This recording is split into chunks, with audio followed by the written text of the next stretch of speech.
তারপর ফোনটা বের করে সব ভিডিও করলাম। এগুলো এখন বলা যাবে না, পরে আরেক সময় বলবো। মনিকে নিয়ে অনেক ঘুরলাম, অনেক মজা করলাম। আর এদিক দিয়ে অর্পিতা অনেক ফোন দিছে, আমি ধরিনি।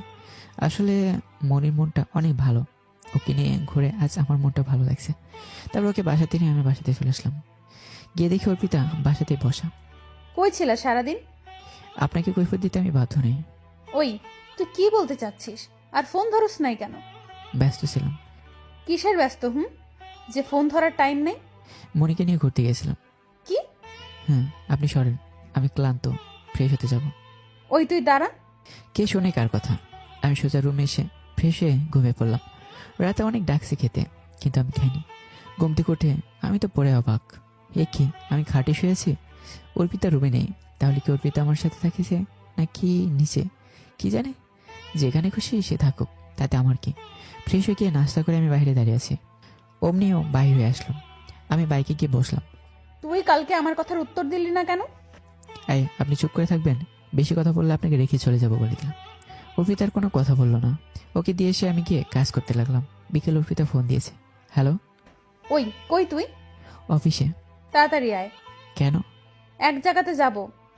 মনে মনে জানি তুমি খুঁজে যাইবা। না, পারবো না, অনেক ব্যস্ত আছে।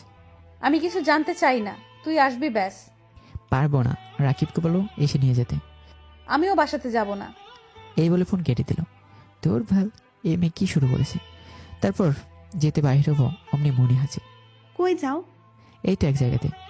কোথায়? অর্পিতাকে কলেজ থেকে আনতে। কোন কলেজে পড়ে? কুলিয়ার্সও ডিগ্রি কলেজ। আমার ওইদিকে একটা কাজ আছে, প্লিজ আমাকে তোমার সাথে নিয়ে যাও। আচ্ছা চলো। আমি বুঝি না, নিজের গাড়ি থাকতে আমার সাথে কেন যাবে। ওকে নিয়ে গেলাম। ও একটা বাড়ির সামনে থামাইতে বললো। ওকে নামিয়ে দিয়ে যখনই বাইকে উঠতে যাবো, অমনি পিছন থেকে কে জানি আমাকে পিছনে টান দিয়ে ফিরে দেখি অর্পিতা।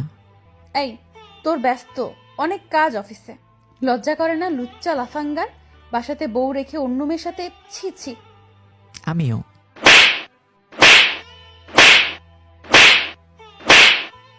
পাঁচটা দিয়ে দিলাম। এই, তুই নিজেকে কি ভাবিস, বিশ্ব সেরা সুন্দরী? যখন যা খুশি তাই করবি, যখন খুশি গায়ে হাত তুলবি। আমাকে মানুষ বলে মনে হয় না? আমাকে লুচ্চা লাফাঙ্গার বলিস? তার আগে নিজের দিকে তাকায় দেখ, কে কি করে। জামারি অন্য ছেলের সাথে যা খুশি করিস, তোর শরম লজ্জা আছে? আর যার সাথে করিস সে তো চিটার, ইতর, বদমাইশ, শালা কোলাঙ্গার একটা। অর্পিতা কান্না করে বলল। ওই, তুই রাকিবের নামে কিছু কইবি না, ও তোর মতো না। হ্যাঁ জানি, ও আমার মতো না, ও একটা আবর্জনা, শালা এক নাম্বারের খারাপ লুচ্চা, ঠকবাজ।